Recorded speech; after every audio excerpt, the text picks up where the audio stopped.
empiezan a ingresar, y yo voy a dar a grabar, se vuelve súper inestable la conexión. Pero voy a apagar. ¿Vas a grabar vos? Dale. Está entonces, genial. Y después, ¿cómo estás?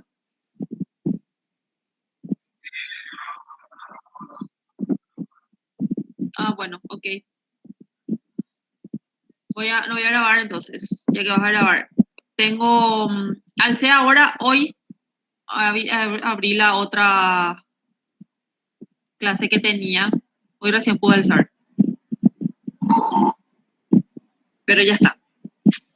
Lo importante es que ya está. Esperen porque los compañeros siguen ingresando. Voy a tener apagado nomás la cámara porque creo que eso también hace que sea más inestable.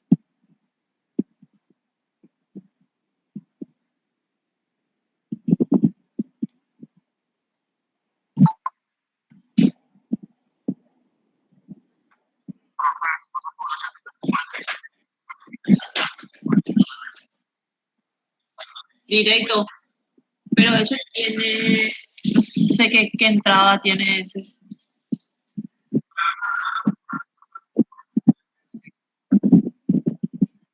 Redondito. Este no tiene conexión de red. Aquí, mira.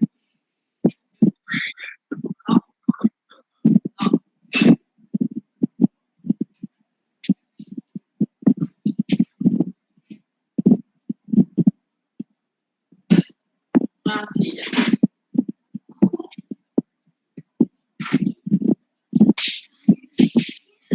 Ya, pero si me voy a sacar ahora, voy a desconectarme otra vez y desenchufo.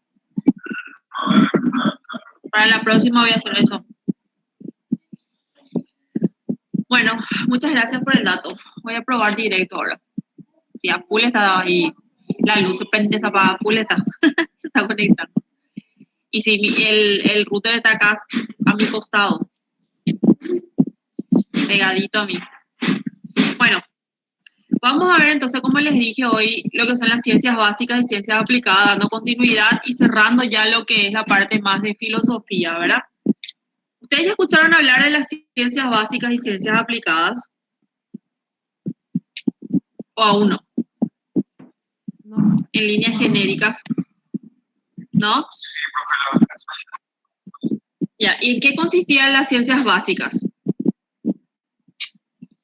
¿Cuáles son las ciencias básicas? ¿A qué grupo pertenece?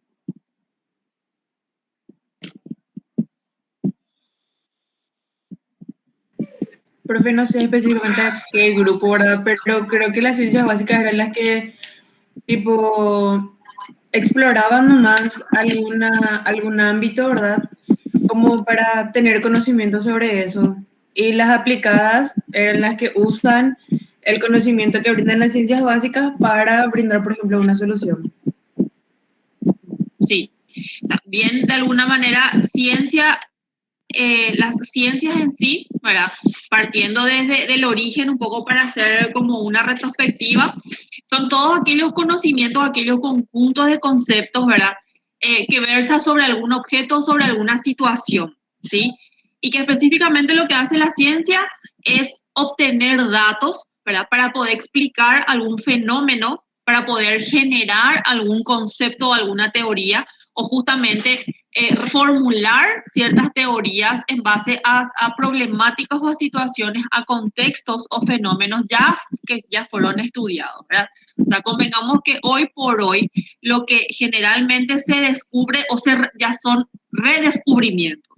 Muchos de las teorías, de los conceptos y mismo de los paradigmas que hoy estudiamos ya fueron descubiertos en su momento, ya fueron estudiados, ¿verdad? Y así como dijo la compañera, fueron aplicados a contextos y a situaciones o a personas para justamente probar esos descubrimientos y decir de alguna manera, bueno, sí, realmente esta situación o este contexto genera esta problemática o es producto de esta situación, ¿verdad? O sea, consecuencias, ¿verdad? Conducta, consecuencia, resultado, impacto. Entonces, de esa manera van generando, la ciencia lo que genera son principios y demostraciones. ¿verdad? Entonces vemos que estos conjuntos de conceptos y de propiedades acerca de algún objeto, acerca de alguna problemática, de alguna teoría, de algún contexto en particular, van generando explicaciones para poder demostrar, porque ninguna teoría puede ser validada de ninguna manera y mucho menos decir, sí es real o esto es realmente cierto, se aplica, qué sé yo, el entorno genera personas con problemas de ansiedad, de depresión, el mismo entorno produce dependencia o enseña a alguna sociedad o algunas comodidades a consumir algún tipo de sustancia o produce futuros ciudadanos con tendencia a delinquir, ¿verdad? Siempre que no se aplique algún estudio en particular que pueda probar esas suposiciones, ¿verdad? Porque hasta el momento son hipótesis, son suposiciones, son conocimientos que uno analiza como el resultado de un fenómeno que es reiterativo, repetitivo en una determinada comunidad. Y hasta que uno no pruebe esa realidad, entonces no puede decir, bueno, es así. Una vez que es probada a través de justamente de situaciones que son creadas, experimentales, ¿verdad?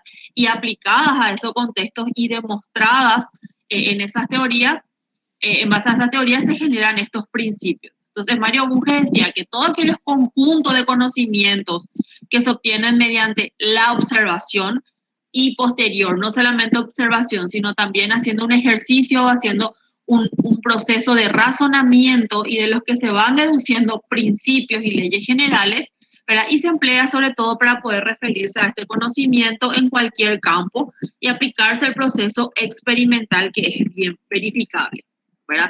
Entonces, necesariamente para producir un conocimiento se tiene que hacer el experimento propiamente o para, de así de alguna manera, anular una teoría y decir, no, esa teoría está totalmente desfasada, ya no prueba absolutamente esa condición o esa situación, sino que hay que reformularse porque ahora se realizó esta prueba y se demostró que, ¿verdad? A través de experimento con sujetos que son grupos de control y otros sujetos que son propiamente parte de ese experimento, ¿verdad?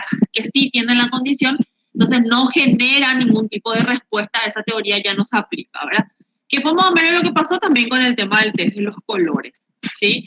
Que se demostró a través de justamente de situaciones experimentales controladas que ese test era desfasado y que la teoría de los colores explícitamente o específicamente no podía ser aplicada al 100% a un constructo de personalidad, ¿verdad? ¿Por qué? Porque no podría un estado de ánimo estar directamente ligado con la preferencia o el gusto o la inclinación que tengamos o que una persona tenga eh, hacia un color en particular. Entonces, volviendo a lo que es ciencia, tiene un fundamento. Primero, se basa en las observaciones que uno va haciendo, ¿verdad? O sea, ¿cómo nosotros sabemos qué nos interesa, ¿verdad? O sobre qué asunto vamos a estudiar o vamos a analizar cuando observamos una problemática, ¿verdad? Observamos sus implicancias, observamos el impacto que genera, observamos su permanencia acerca en una comunidad o el fenómeno que puede producir y posteriormente se realizan los experimentos, ¿verdad? Las experimentaciones que siempre tienen que ser basadas en el respeto a lo que es la integridad del ser humano, o sea, nunca poner en riesgo la integridad física ni tampoco mental de los seres humanos y de las personas que van a formar parte, ¿sí? Entonces, ¿cómo se organizan estas observaciones? A través de métodos, a través de modelos, ¿verdad? Y de teorías. ¿Para qué? Con el único fin de poder generar, recién lo que les estaba diciendo, nuevos conocimientos. Pero para poder que esto genere, y me van a decir que tiene que ver teorías psicoterapéuticas, porque justamente a través de las teorías que ya en la próxima conferencia vamos a ir mirando las escuelas justamente con sus propias técnicas, a través de estas teorías nosotros necesariamente aplicamos el procedimiento de observación y posteriormente de experimentación, ¿verdad? ¿Para qué? Para poder generar un conocimiento o para poder generar una hipótesis acerca del posible origen de la problemática por el cual consulta nuestro paciente, ¿sí? Sabemos que no necesariamente el problema del paciente va a ser aquello que ellos verbalizan, ¿sí? Puede ser simplemente una verbalización o ellos manifiestan, bueno, yo me siento mal por A o B o tal situación, pero realmente el núcleo del problema, el origen, está en otro lado que evidentemente ellos no van a poder identificar, sino durante ya el proceso que puedan iniciar, ¿verdad? Entonces, esto forma parte justamente de esto, de obtener un conocimiento nuevo acerca de alguna situación que se pueda generar. Entonces, esta ciencia se divide, así como dijo la compañera, ¿verdad?, en la ciencia básica, que es y la aplicada, ¿verdad? Esta ciencia básica justamente es la que se lleva a cabo sin fines prácticos, o sea, la que no se lleva directamente a experimentación, sino que su finalidad específica es generar un conocimiento, ¿verdad? Incrementar, profundizar, ahondar, ¿verdad? Acerca de los fundamentos o de los principios generales. Por ejemplo, la física, ¿verdad?, que no se encarga de generar conocimientos nuevos, sino más bien de aplicar ya esas fórmulas, ¿verdad?, o de explicar algunas situaciones, pero siempre basado en fórmulas, ¿verdad? Ellos ya no van a salir de esos que están. La biología también, o sea, serían más bien aquellas ciencias más exactas, ¿sí?, que no existen muchos cambios, sino más bien son cálculos exactos, ¿sí? Y todas aquellas que derivan de esta que vemos aquí. Y las ciencias aplicadas, más bien, son aquellas en donde vemos que la aplicación de este conocimiento, de esta teoría, ¿verdad?, que nosotros generamos, que produjo, que se desarrolló, en una o varias áreas especializadas de la ciencia para poder resolver los problemas prácticos, ¿verdad? Entonces, no se basa ni versa, no está versada únicamente en la aplicación directa de fórmulas, porque no podemos decir que la depresión se cura con meramente antidepresivos, ¿sí? O que únicamente podemos utilizar tal o cual técnica de una determinada escuela, ¿verdad? Porque solamente con esa técnica vamos a obtener resultados favorables. No, no hacemos eso, sino lo que vamos haciendo es justamente, es primero observar, ¿verdad? Probar, sondear, indagar y aproximarnos. Y posteriormente, si esto no resulta, reencauzamos para que justamente podamos buscar mejorar la calidad de vida de las personas, en este caso, ejemplo recién que mencioné, en el caso de la depresión, o sea, más problemas prácticos. Entonces, no nos centramos en una sola fórmula. No existen fórmulas secretas ni fórmulas mágicas para resolver algún tipo de problemas, situaciones que nos puedan presentar dentro de lo que es consultorio o independientemente dentro de lo que pueda ser no solamente consultorio, sino más bien en los diferentes contextos en los cuales podamos desempeñarnos, ¿verdad? Podemos ser consultores, podemos trabajar como asesores, podemos trabajar como facilitadores, y en todo ese contexto podemos trabajar problemáticas específicas que tienen una manera de abordar la situación, pero no existen fórmulas mágicas. O sea, no podemos decir, en 6 meses es el periodo de recuperación al 100% de pacientes que tengan dependencia con el consumo de sustancias. 1 año dura el proceso terapéutico de personas que son víctimas de violencia para poder recuperar su autoestima. En 1 año yo te garantizo que te vas a sentir al 100% recuperada. No es así, ¿sí? ¿Por qué? Porque este conocimiento que nosotros vamos teniendo específicamente en áreas acerca de una ciencia o acerca de un problema para aplicar los conocimientos de una ciencia, nosotros trabajamos con personas. Y las personas, a las personas no se les puede aplicar fórmulas, sino que depende mucho del contexto, de su historia particular, de la formación y de la estructura de su personalidad, ¿verdad? De sus recursos familiares, sociales, de sus recursos personales y también de la predisposición y voluntad que tenga, ¿verdad? Amén de eso, también depende de si existe o no alguna alteración mental, ¿sí? Y estoy hablando de alteración mental no solamente como un trastorno, sino también como, por ejemplo, puede ser una enfermedad orgánica que genere una enfermedad mental, alteración del juicio, alteración de la conciencia, alteración del vivenciar, de la biografía, del autoconcepto, Entonces, cuando existen rupturas de eso, puede que tenga estados depresivos, pero si una persona no es consciente de ello, evidentemente que una psicoterapia no va a ser la más recomendable. Prácticamente es aplicarle medicación y un proceso de acompañamiento con la familia, ¿verdad? Entonces, como ven, es aplicar directamente dentro de las ciencias aplicadas, es aplicar este conocimiento a través de una especialización, ¿verdad? A través de una ciencia que esté especializada con problemas más prácticos, pero no existen fórmulas matemáticas ni exactas. Entonces, vemos que en la ciencia aplicada busca resolver estos problemas, ¿verdad? O los conjuntos de problemas, o también crear productos. ¿Cuáles pueden ser estas ciencias aplicadas? ¿Cuáles serían? Están la agronomía, la astronáutica, la biotecnología, las ciencias de la salud, dentro de la cual nosotros estamos, ¿verdad? Que son ciencias de la salud, la electricidad, fotografía, ganadería e informática. ¿Qué es lo que diferencia un poco a la psicología con la filosofía? ¿Sí? Y también en relación con otras ciencias. Primero, en cuanto al método científico, ¿sí? Nos diferencia en cuanto al método científico porque la filosofía no depende del modo en que las teorías e hipótesis son contrastadas mediante experimentos e investigaciones. Y la psicología sí depende en cierta manera. ¿Por qué? Porque aporta conocimiento únicamente a través de un método o del método científico, ¿sí? O sea, todo lo que nosotros queramos aplicar dentro de lo que es la psicología para generar o para probar sí o sí se ajusta a lo que es el método científico.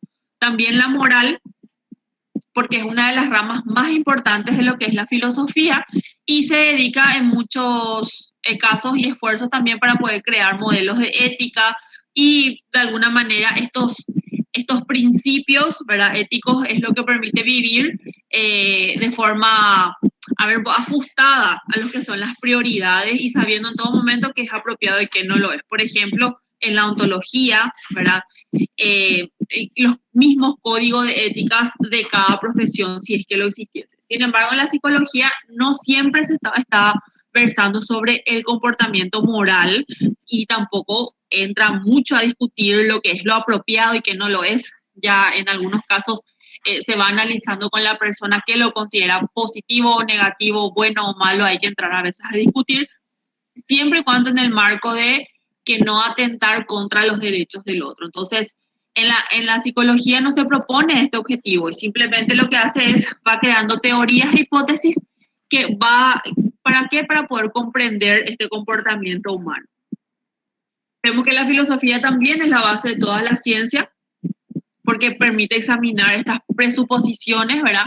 En las que se basan las teorías, si bien es la madre de todas las ciencias, la metodología de investigación o el uso que se hace de conocimiento científico. En cambio, la psicología es una de las áreas del conocimiento científico, no es todas, y se relaciona con otras ciencias, sobre todo con la biología, pero vemos que ellas o estas otras ciencias no dependen de la psicología para existir, ¿sí? Y vemos que también en filosofía hay corrientes de pensamiento según las cuales, si es que respetan principios filosóficos, se pueden conocer la realidad objetiva que hay detrás de que nos dice nuestro sentido. Y la psicología no pretende conocer de forma exacta una verdad objetiva. La otra vez estuvimos hablando justamente de ese tema, ¿se acuerdan? Que es la verdad objetiva, la cuestión es de la moral, ¿verdad? Y universal, que se encuentra más allá de nuestras creencias y opiniones, sino lo que hace es estudiar justamente estos procesos mentales con todos los defectos y sesgos que pueda existir y con las repercusiones que pueda generar en el ser humano, ¿verdad? Y en su calidad, en los diferentes contextos en los cuales este se desenvuelve. En la psicología siempre se busca de alguna manera contrastar datos obtenidos mediante diferentes investigaciones dirigidas por varios equipos de científicos. O sea, se pueden crear teorías por consenso, ¿sí? Y se muestran útiles para todo el mundo, ya sea para poder crear formas de psicoterapia y para desarrollar formas de educación. En cambio, en la filosofía vemos que la necesidad de construir un conocimiento de manera coordinada con otras miles de personas no existe, porque se supone que la filosofía ya tiene su conocimiento prácticamente, o todas las ciencias el conocimiento fue generado ya originariamente desde la filosofía.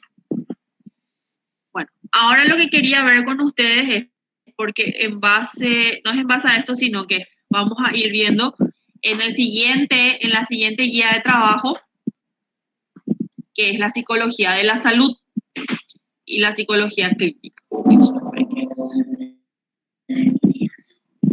Esperen, voy a compartir pantalla.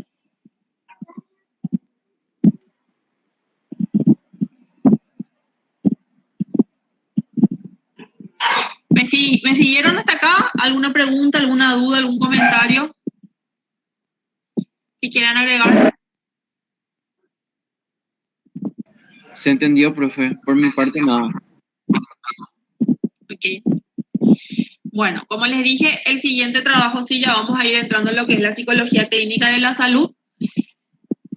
Entonces vemos el siguiente. ¿Qué es la psicología clínica de la salud? O sea, ¿en dónde está su diferencia? ¿Sí? ¿Cuál es su objeto de estudio?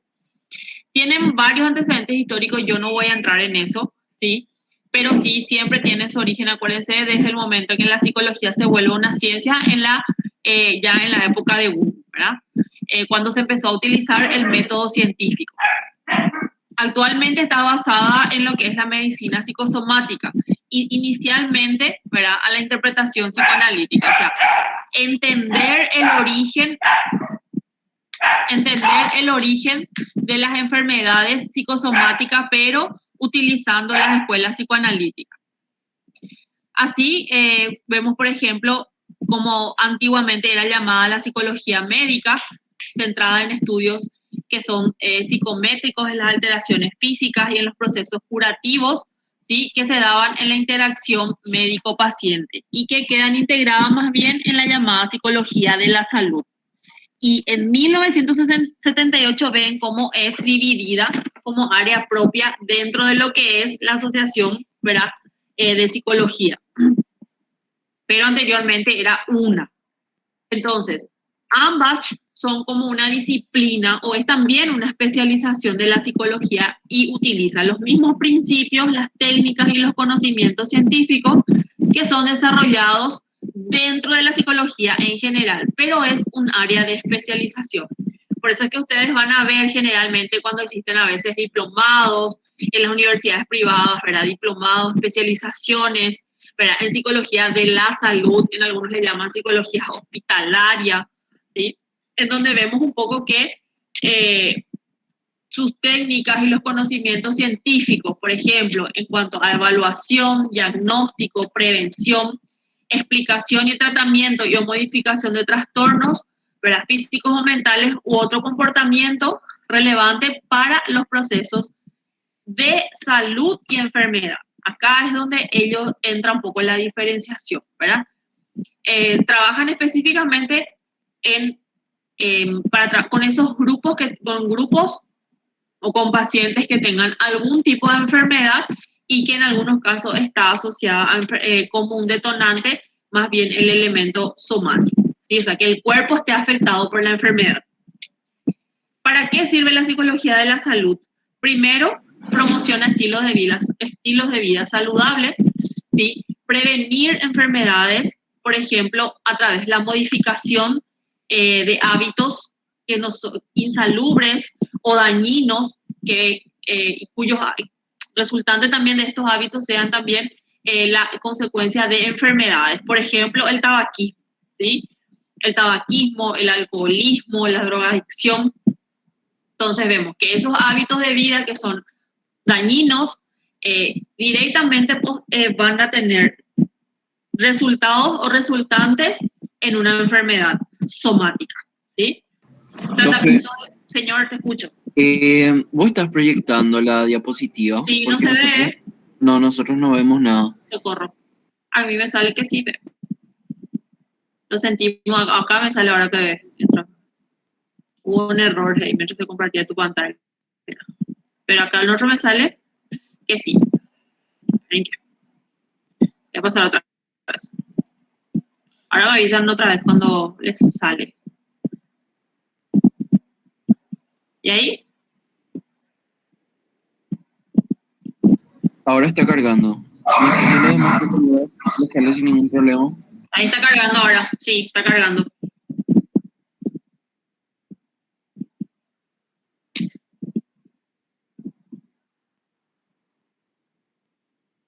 ¿Ya?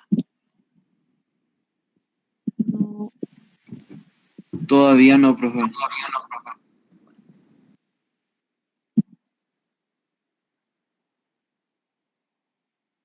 Me avisan cuando les sale. Si no, voy a dejar de compartir. Ahí está mostrando tu pantalla, sale. Un ratito. Está cargando todavía.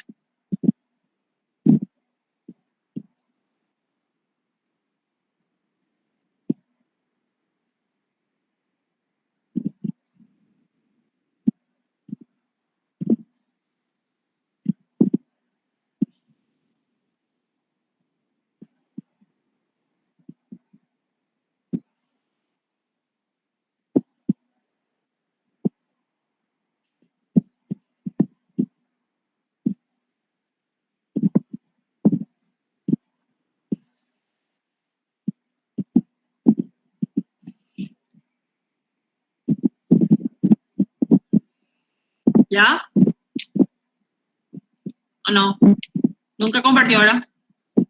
No, profe. Ya, profe.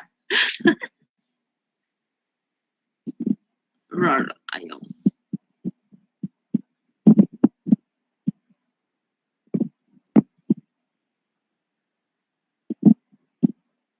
Ahora sí. Ahora sí. Bueno, estábamos en el para qué sirve la psicología de la salud, justamente para prevenir estas enfermedades, ¿verdad? Pero estas enfermedades, como les decía, tienen una afectación o una implicancia directa sobre el soma, que es el cuerpo, ¿verdad? Pero los estilos de vida, ¿verdad? Los hábitos, la cotidianeidad, ¿verdad? Y también la aparición de ciertas alteraciones de estados emotivos son los que se concadenan o se asocian a la aparición de esta enfermedad que repercute sobre el cuerpo, ¿sí? Y por eso es que le mencionaba el tema del tabaquismo, del alcohol, de la drogadicción, de la obesidad, ¿sí? De la anorexia, de la bulimia. O sea, se dan cuenta que esas enfermedades o esas alteraciones afectan al cuerpo, pero tienen una base más bien emotiva, afectiva. Y también, evidentemente, historias de vida que orillaron a la aparición de esas enfermedades, ¿verdad? O de esas alteraciones. También enfermedades específicas, por ejemplo, la diabetes. Ustedes saben que existe la famosa diabetes emotiva, ¿verdad? Cuyos niveles de glucemia aumentan cuando hay una directa relación del estado anímico, ¿verdad? Puede ser una emoción positiva o negativa muy intensa, cuadros nerviosos sumamente intensos, pueden ser positivos o negativos, ¿sí? Entonces, pero sí repercute directamente en el estado físico de salud, ¿verdad? El intestino o colon irritable, cáncer y también el SIDA, ¿verdad? Y me van a preguntar qué tiene que ver el SIDA y las defensas, ¿sí? Por eso, y ahora podemos acá agregarle el COVID, ¿sí?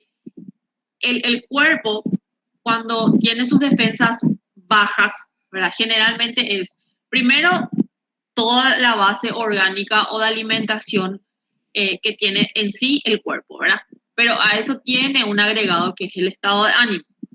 Cuando existe, por ejemplo, agotamiento, sobrecarga de estrés, ansiedad, tristeza, angustia, un ambiente o un entorno familiar sumamente dañino, ¿verdad?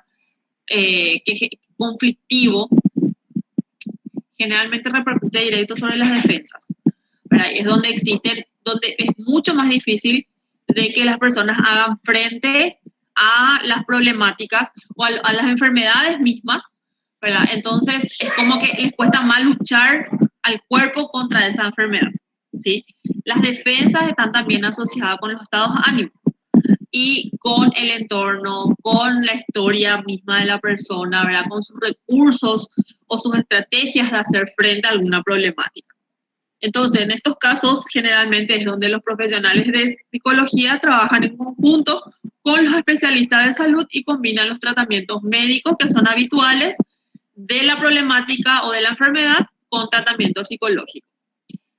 En la obesidad, por ejemplo, ustedes saben que existía un programa de combate en la obesidad en Itagua, años antes que aparezca el COVID, y era un plan piloto, creo que fue, o a través de una fundación, que vino una cantidad, o sea, se tenía que llegar a una cantidad X de pacientes, pero uno de los criterios era que tenga obesidad tipo 3, creo que era, una de las más elevadas, y pacientes jóvenes.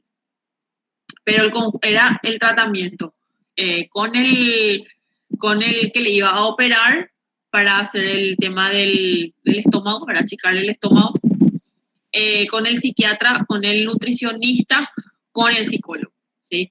Era un tratamiento sumamente multidisciplinario porque el tema de la alimentación y del comer no es solamente el estómago, sino también es la idea o el concepto acerca de la comida que yo tengo. O sea, ustedes, no sé si alguien conoce a alguna persona obesa. A ver, ¿cómo decirle? Es como la adicción, la idea que tienen de la comida es impresionante. O sea, ellos no pueden estar sin comer, ¿sí? Como que necesitan estar mordisqueando todo el tiempo y en grandes cantidades. Si no comen en grandes cantidades, como si fuese lo que no comieron nada, ¿verdad? Y sufren horrores y se deprimen y lloran cuando no tienen esa comida cerca, ¿verdad? Entonces, siguen viendo ustedes, ¿verdad? Entonces, en este sentido es lo que se necesita y se requiere trabajar con profesionales de la salud, en este caso los psicólogos, para poder trabajar, ¿verdad? El control, el autocontrol, la autoestima, el concepto de sí mismo, ¿verdad? La imagen que tiene de sí mismo y aprender otras estrategias saludables de hacer frente a las enfermedades, a la problemática. Y la evaluación y mejora del sistema sanitario. Luego vemos también que es una especialización dentro de la psicología, ¿verdad? Que se ocupa específicamente de la salud física, y hay dos campos de especializaciones que están integrados, ¿sí? La psicología clínica de la salud. En la clínica vemos que específicamente se trabaja con personas que tienen ciertos trastornos mentales y se centran en los tratamientos. En cambio, en la clínica se trabaja estos fenómenos, ¿verdad?, afectivos o la problemática afectiva, los trastornos psicológicos, pero que se relacionan directamente con la salud física, ¿sí? Fisiológica, orgánica en general, y se trabaja la prevención y la promoción de hábitos de vida saludable. Por eso es que hablábamos, por ejemplo, del tabaquismo, pero también vimos que la obesidad es un estilo de vida y lo que se busca es enseñar, ¿verdad?, o entrenar en un estilo de vida más saludable para que esto repercuta también en su estado anímico, en sus emociones y en el concepto que tiene de sí mismo, ¿verdad? ¿Cuáles son las funciones que cumple un psicólogo clínico de la salud? La evaluación, ¿sí? La evaluación a partir de la información que se obtiene, ¿verdad?, para poder recabar toda y absolutamente de los diferentes profesionales y mismo del paciente la información que requiere para posteriormente hacer un plan de intervención y planificar un proceso. Y diagnosticar es identificar y encuadrar, hacer el encuadre propiamente que va a utilizar según el diagnóstico que establece, teniendo en cuenta también justamente la categorización, ¿verdad? Y ahí es donde se utiliza el DSM-5, el CIE-10, ¿verdad? Y las escuelas psicológicas, que es para trabajar con los encuadres que más se ajustan, ¿verdad?, las técnicas que más efectivas podrían resultar para el problema que el paciente presenta. Y el tratamiento posteriormente, ¿sí? Y también cuando hablamos de tratamiento, pueden ser de forma individual o en forma grupal. Dependiendo mucho del lugar en donde nos desempeñamos y de la problemática que trabajamos, yo les cuento que es sumamente más efectivo en cuanto a aprendizaje en grupo, y también es como que un tratamiento de reciprocidad. No ve la problemática como única, O sea, tipo, a mí nomás me pasa, si no se establece como una red y enlaces con las demás personas que estén experimentando la misma situación o la misma problemática. Entonces, trabajar con grupos de autoayuda resulta sumamente efectivo, eficaz y también facilita el proceso, ¿verdad? De adherencia sobre todo al tratamiento. También pueden ejercer en asesoramiento, información, coordinación, ¿verdad? Que es una de las funciones que los psicólogos y las psicólogas podemos trabajar, lo que es asesorar para poder elegir una alternativa de solución, ¿verdad? Por ejemplo, con el tema de obesidad, ¿verdad? ¿Cuáles serían las mejores estrategias para trabajar la forma de buscar adherencia al tratamiento, monitorear los avances y que la persona también pueda incorporar los hábitos saludables sin que sufra demasiado y aprender a incorporar nuevas estrategias de afrontamiento y de resolución de problemas, ¿verdad? Promocionar la salud, prevención de la enfermedad y también dedicarse un poco en lo que es el análisis de las problemáticas que llevan a generar riesgo para la salud, la difusión de estudios que se refieren a la problemática, así como realización de recomendaciones que lleven a la prevención de una enfermedad concreta. En cuanto a investigación, se puede trabajar las áreas, ¿verdad? Como cualquier otra área, ¿verdad? Integrar equipos de investigación y llevarse a cabo dentro de los contextos mismos, ¿verdad? A través de los equipos multi e interdisciplinarios o también interinstitucionales que se integran. Y en el área de enseñanza, ¿verdad? Que es a través de los talleres de capacitación, hacer talleres vivenciales, jornadas de información y de sensibilización. También se puede integrar equipos para administración y gestión, ¿verdad? Del sistema sanitario para proponer estrategias de incorporar planes de monitoreo o planificar actividades de reintegración social, ¿verdad? De las personas para que las mismas puedan en algunos casos seguir estos procesos con dentro de sus comunidades, ¿verdad? O que en la misma comunidad trabajar con la comunidad para sensibilizar acerca de problemáticas específicas. Y en la psicología clínica vemos que la formación generalmente se centra en evaluación, diagnóstico y tratamiento de trastornos mentales. Generalmente se dedica más bien a un porcentaje de tiempo a las prácticas en estas áreas, ¿verdad?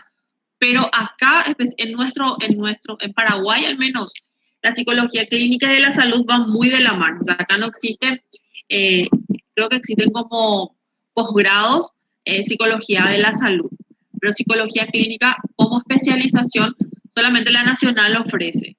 Las otras universidades o las universidades privadas tienen un perfil más general, ¿verdad? Ellos dan 1 o 2 años de básico y luego en el tercer año empiezan a hacer, por ejemplo, un enfoque educacional. Luego un semestre, el siguiente semestre un enfoque más laboral, luego un enfoque más clínico y ahí, en eso se centran. Y generalmente el perfil de salida es más laboral y educacional.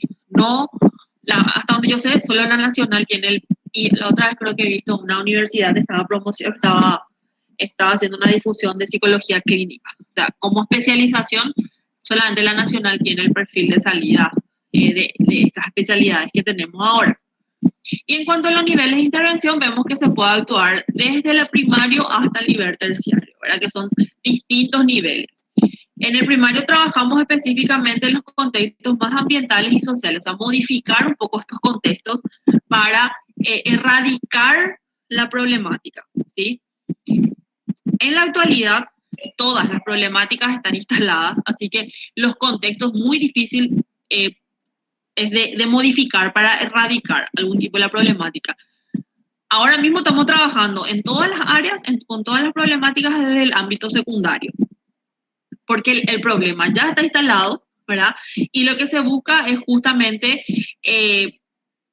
se interviene cuando el problema ya está instalado. O sea, ya se trabaja desde la intervención en una problemática o trastorno, ¿verdad? Y cuando acaba de iniciarse o cuando ya está instalado. Generalmente estamos trabajando desde la secundaria y también desde la terciaria, ¿sí? es muy difícil trabajar con la primaria porque hablamos de prevención ya antes de que aparezca el problema. Cuando detectamos un grupo que tiene un riesgo, ¿verdad? Factores de riesgo que lo hacen vulnerable a caer en esa problemática, pero el contexto ya está dañado, por decir de alguna manera. Bueno, en cuanto al objetivo de la terciaria, vemos que es principalmente trabajar sobre los tratamientos para prevenir recaídas. Es lo que les dije que se trabaja con los grupos de riesgo, ¿sí? Por ejemplo, en el contexto de drogadicción, de delincuencia, también en el contexto de criminalidad, cuando ya existen antecedentes, pero lo que se busca es evitar que esto se agrave, ¿sí? La gravedad del problema. Y en cuanto a niveles de intervención, como les dije, se puede trabajar desde el área individual, grupal, familiar y comunitario. Bueno, toda esta información yo les alcé a ustedes les voy a alzar, perdón, en la plataforma con los materiales propiamente y la guía de trabajo, igual que el que la otra vez les alcé, ¿verdad? El tiempo igual va a ser el mismo. Les dije al principio que va a tener 15 días más o menos de tiempo para que puedan alzar. Y hablando del tema de las tareas, justamente la compañera me preguntó, María del Mar, cuándo yo voy a volver a habilitar. Yo les dije que no iba a habilitar de forma individual, ¿sí? O sea, que tipo, cada semana me vayan pidiendo que habilite para fulanito, menganito, sultanito, ¿verdad? Entonces, porque si no va a ser un sinfín. Ustedes son 76, no sé qué me aparece en la plataforma. Imagínense que los 76 les tengo que habilitar cada vez que no pueden por A o B motivos alzar.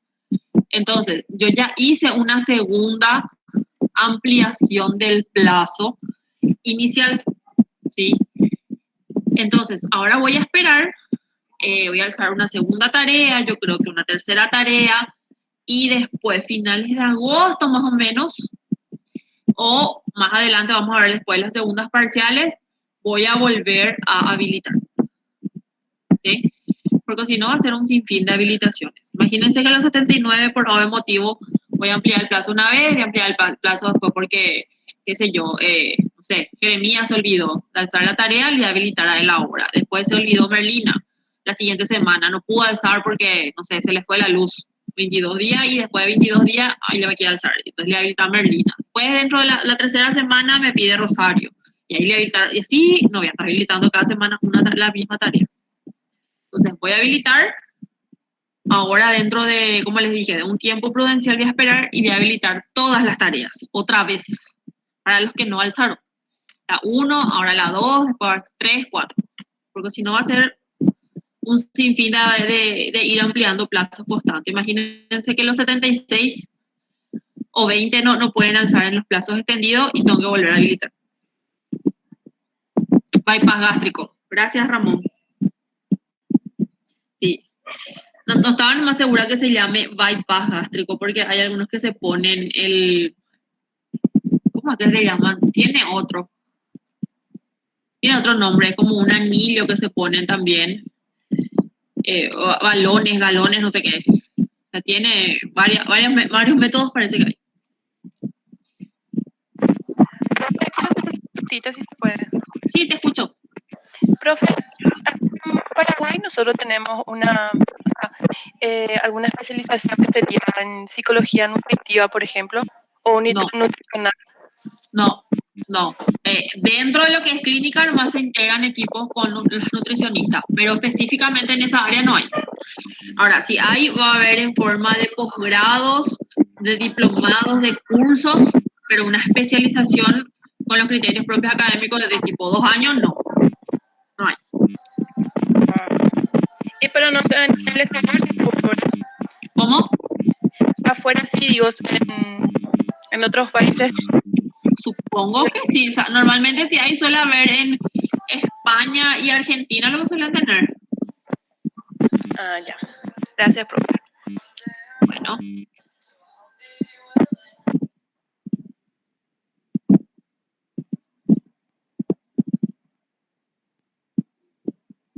¿Alguna otra pregunta, chicos? ¿Dudas, comentarios, algo que quieran agregar?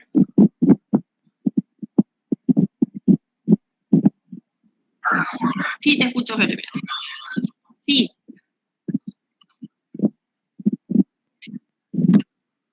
Mm.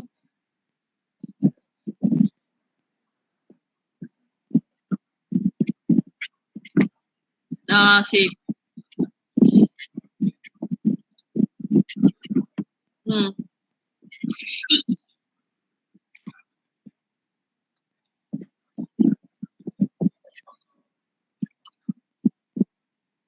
Sí, sí, voy a ampliar, pero vamos a esperar que solucionen todo entonces el tema de matriculación. Y una vez que estén, y ya no, definitivamente no se van a matricular más nadie, entonces ahí voy a habilitar, sí va. Porque si no, ahora a lo mejor va a haber un grupo y después, vamos a suponer nomás, ¿viste? Famoso siempre pasa. Después hay otra vez una prórroga y después se incluyó uno más por excepción, por amparo, por lo que sea. Entonces voy a tener que habilitar otra vez. Entonces voy a habilitar todas las tareas, las dos, las tres, todas las que hace yo voy a habilitar. Es más, yo le digo que en fines de año, ¿verdad? Noviembre terminan las clases. Para los exámenes, antes del examen final, voy a volver a hacer otra habilitación de todas las actividades que tengo. O sea, no hay problema, sí les voy a habilitar. Lo que no quiero hacer es habilitar cada cierto tiempo la misma tarea. ¿Entendés? Van a alzar todas. Todas las que yo alce, todas las actividades van a volver a alzar, sin problema. Pero quiero hacer de una vez o dos veces nomás. Porque si no, siempre me tengo que habilitar. Sin problema con eso. O sea, de perder puntos, así, el total de puntos, los 15 puntos, los 14 puntos que la tarea, no van a perder. Sí, eso es seguro. Máximo van a perder los 2 o 3 puntos por entrega tardía, pero no van a perder, no, es que ya no van a alzar nunca más. Ahora, no me pidan tampoco allá cuando nos vamos a rendir el tercer llamado, ahí pídanme ahora alzar la tarea, tampoco ahí, ¿verdad? O sea, tampoco la macanada.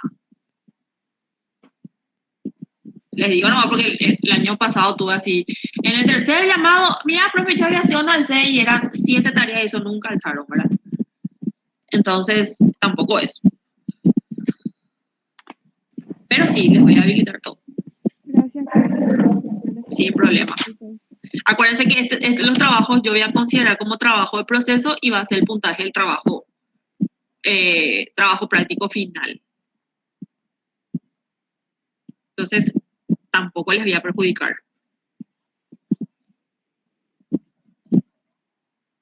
Lo que no quiero hacer es habilitaciones o ampliaciones individuales. Quiero hacer grupal.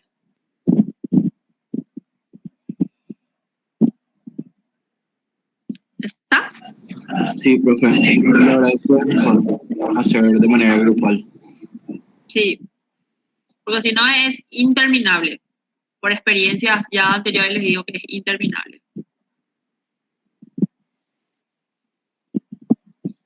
Bueno, entonces por hoy dejamos hasta acá.